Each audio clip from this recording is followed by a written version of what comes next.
بله gelek spas ji bo we. Rastî êrişa balafirên artêşa dewleta Tirk do bû roja 25 meha Nîsanê bû saet duê şeveqê bû. Bêguman ev êrişa hovana weke we jî diyar kir di encama wê de 20 hevalê me jiyana xwe ji destan şehîd ketin. Her wiha 18 hevalê me jî birîndar bûne. Sê heb ji wan rewşa wan pir giran e. Niha êrişa dewleta Tirk di qonaqeke wiha de tê got hêzên Yekîneyên Parastina Gel YPG nav koalîsyona hêzên Sûriya Demokratîk û koalîsyona navnetewî ya li dijî Daişê got rêxistina terorîst ya Daişê di Reqa û bajarokê Tabqayê de pir tengav kiriye.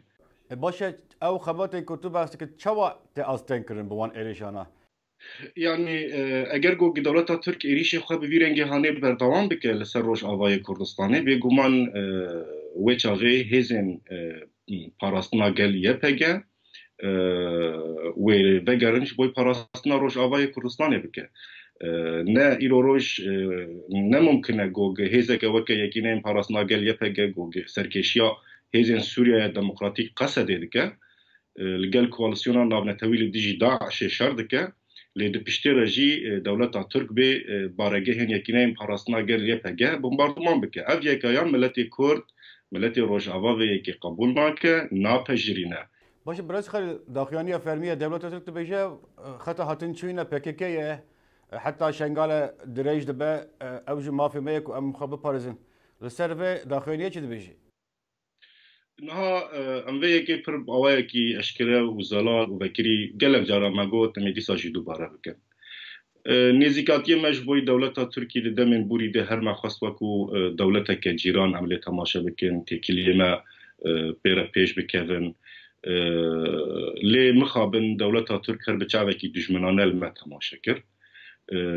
û her çalakiyê xwe û binpêkirinê xwe di derbarê him axa me ya Rojavayê Kurdistanê de her wiha di derbarê şerbanê me de her berdewam kirin. Ev tê wateya got dewleta Tirk bi awayekî pir zelal naxwaze got çareseriyekê naxwaze ji bo vê pirsgirêka hanê û her me weku dijminê xwe nîşan dide.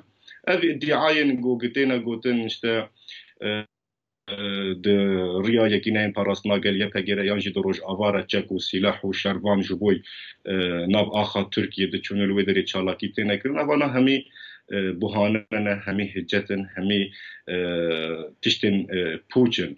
Herkes dizane di nava 6 salê derbasbûyî de li Rojavayê Kurdistanê sînorê me li gel Bakurê Kurdistanê li gel Tirkiye gogê zêdetirî 600 kilometre ye.